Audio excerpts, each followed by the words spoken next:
అందరికీ నమస్తే అండి. జగన్మోహన్ రెడ్డికి పూర్తిగా చిప్పు దొబ్బేసినట్టుంది. దేనికి అంటే ఇప్పటి వరకు కూడా మేమర్స్ కానీ అటు ట్రోలర్స్కి కానీ ఒక మంచి స్టఫ్ దొరక్క సతమతమవుతున్నటువంటి ఈ సందర్భంలో జగన్మోహన్ రెడ్డి ఒక మంచి కామెడీ పీస్గా హాట్ కేక్ లాగా ఆయన యొక్క సందేశాలు ఏవైతే ఉన్నాయో ఆయన యొక్క కామెడీతో కూడినటువంటి సందేశాలు వారికి దొరికాయి. దేనికి అంటే ఏపీలో ఉన్నటువంటి ప్రజలు ఆ పార్టీని పాతాళానికి తొక్కేయడం, తర్వాత ఆ పార్టీలో ఉన్నటువంటి ముఖ్య నేతలందరూ కూడా ఆ పార్టీని వీడి బయటికి వచ్చేయడం, మిగిలిన వారు జగన్మోహన్ రెడ్డి వెంట నడవకపోవటం, ఆయన చెప్పిన మాట వినకపోవటం, ఇవన్నీ కూడా జగన్ యొక్క మెంటల్ స్టేటస్ని మరింత దిగజార్చాయి అని అనుకోవచ్చు. పిఠాపురం నియోజకవర్గంలో జగన్మోహన్ రెడ్డి పర్యటన జరిగింది. పిఠాపురంలో ఉన్నటువంటి ప్రజలు ఎందుకు వచ్చావరా బాబు, మా ప్రాణం తీయటకు వచ్చావా అనేటువంటి ప్రశ్నలతో జగన్మోహన్ రెడ్డికి పూర్తిగా అసలే ఆయనకి మెంటల్ స్టేటస్ బాగోదు. ఇక ఈ రకంగా అక్కడ ప్రజలు ఎదురు తిరగడంతో ఆయనకి చిప్పు దొబ్బేసినట్టుంది. ఏం మాట్లాడుతున్నాడో తెలియకుండా విచక్షణ కోల్పోయిందా, లేకపోతే ఆయన స్పృహ కోల్పోయి మాట్లాడుతున్నాడా?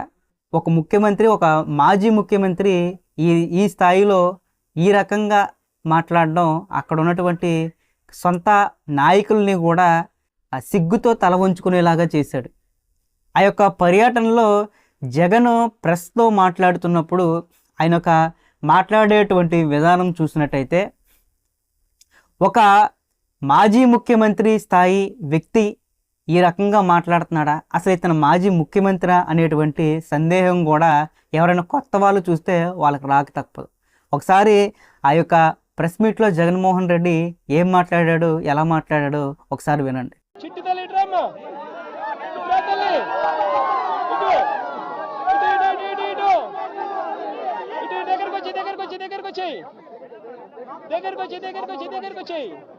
ఇటు ఇటు ఇటు ఇటు ఇటు నీకు 15,000, ఇదిగో నీ తమ్ముడికి నీకు 15,000, అదిగో నీ తమ్ముడికి ఇంకో తమ్ముడి దగ్గరకు వచ్చినా నీకు కూడా 15,000, నీకు ఇంకో పాప నీకు కూడా 15,000.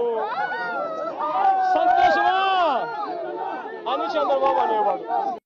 ఈ జగన్మోహన్ రెడ్డి చూడండి, అక్కడ ఉన్నటువంటి వారిని పిలుస్తున్నాడు. పాపం వెనుకున్న వారు కూడా ఎవరినో పిలుస్తున్నాడు, ఏదో ముఖ్యమైనటువంటి విషయం చెప్పాలి కాబోలని చెప్పి వాళ్ళు కూడా అలర్ట్ అయిపోయి వెనక్కి చూస్తున్నారు. తీరా అక్కడ జగన్మోహన్ రెడ్డి చేసినటువంటి విచిత్రమైనటువంటి చేష్టలు చూస్తే వారందరూ కూడా ఒక్కసారిగా కంగు తిన్నటువంటి పరిస్థితి. ఈ రకమైనటువంటి కామెడీ తెలుగు సినీ పరిశ్రమలో ఎవరో కూడా చేసుండ్రేమో అనేటువంటి అనుమానం కూడా వస్తుంది.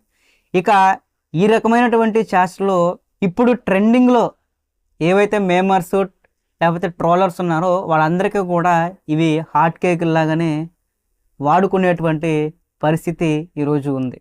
రాను రాను జగన్మోహన్ రెడ్డి యొక్క మెంటల్ స్టేటస్ ఏదైతే ఉందో అది పూర్తిగా కొలాప్స్ అయ్యేటువంటి పరిస్థితి ఉంది. మెంటల్గా ట్యాబ్లెట్స్ వాడుతున్నాడని ప్రచారంలో ఉంది. దానికి తోడుగా లండన్లో స్పెషల్ ట్రీట్మెంట్ కోసం అప్పుడప్పుడు వెళ్తాడనేటువంటి మాటలు కూడా ఉన్నాయి. బహుశా అవి నిజం కావచ్చేమో. నాకు ట్యాబ్లెట్లు అయిపోయినాయి ముర్రు, నేను లండన్ వెళ్ళి చికిత్స చేసుకోవాలి అని అంటుంటే ఒక పక్క కోర్టు ఏమో పోనివ్వట్లేదు, ఈ పక్కనేమో ట్యాబ్లెట్లు అయిపోయినాయి కావచ్చు. ఈ విధమైనటువంటి మాటలతో ఆయన యొక్క మెంటల్ కండిషన్ బాగోలేదని నిరూపించేటువంటి ప్రయత్నం చేస్తున్నారు. ఇంకో పక్క కార్యకర్తలేమో మా అన్న హీరో, మా అన్న డోపర్, మా అన్న సూపర్ అని ఓ పక్కన డాబులు కొడుతుంటే ఈయన గారు బయటకు వచ్చి వారందరి పరుగుని, వారందరి గాలిని ఈ విధంగా ఈ రకమైనటువంటి కామెడీతో వారి యొక్క గాలిని తీసేస్తున్నాడు, వారి యొక్క పరుగుని కూడా తీసేస్తున్నారు. ఇక వెనకున్నటువంటి నాయకులు కూడా ఆయన యొక్క మెంటల్ స్టేటస్ బాగోదు, ఇక ఫ్యూచర్లో ఈ పార్టీ ఉండదు, ఈ పార్టీలో ఉండటం అనవసరమని ముందుగానే గ్రహించినటువంటి కొంతమంది ఆ పార్టీకి గుడ్ బై చెప్పి బయటకు వచ్చేసారు. ఇక తర్వాత ఏ పార్టీలో చేరతారనేది వారిష్టం. ఈ పిఠాపురంలోనే కాదు, ఒక పక్క వరదలు వచ్చి విజయవాడ అల్లకొల్లాలం అయిపోతుంటే అక్కడికి వచ్చి ఈయన చేసేటువంటి వ్యాఖ్యలు దానికి దీనికి ఏమాత్రం కూడా పొంతన లేని వ్యాఖ్యలు చేస్తూ ఉంటాడు. ఓ పక్క ఆంధ్రప్రదేశ్ కూటమి ప్రభుత్వం అత్యంత చాకచక్యంగా, అత్యంత సాహసోపేతంగా అక్కడ రక్షణ చర్యలు, వరద బాధితులకి ఆహారాన్ని అందిస్తుంటే ఈయనకు అంటుకున్న బురద వాళ్ళకి పూయాలని అనేకమైనటువంటి తప్పుడు ఆరోపణలతో అక్కడ ప్రెస్ మీట్ పెట్టే పరిస్థితి. కానీ ఆ వరద నీటిలో ఆ బురద మొత్తం కొట్టుకుపోయి కూటమి ప్రభుత్వం ఏ రకంగా సహాయ చర్యలు అందించిందో అక్కడ వరద బాధితులు ప్రత్యక్షంగానే చెప్తున్నారు అందరికీ. మరికొంతమంది పేటీఎం ఆర్టిస్టులు వరద బాధితుల వేషంలో వెళ్ళి మాకేం అందట్లేదని చెప్తున్నారు, అది వేరే విషయం.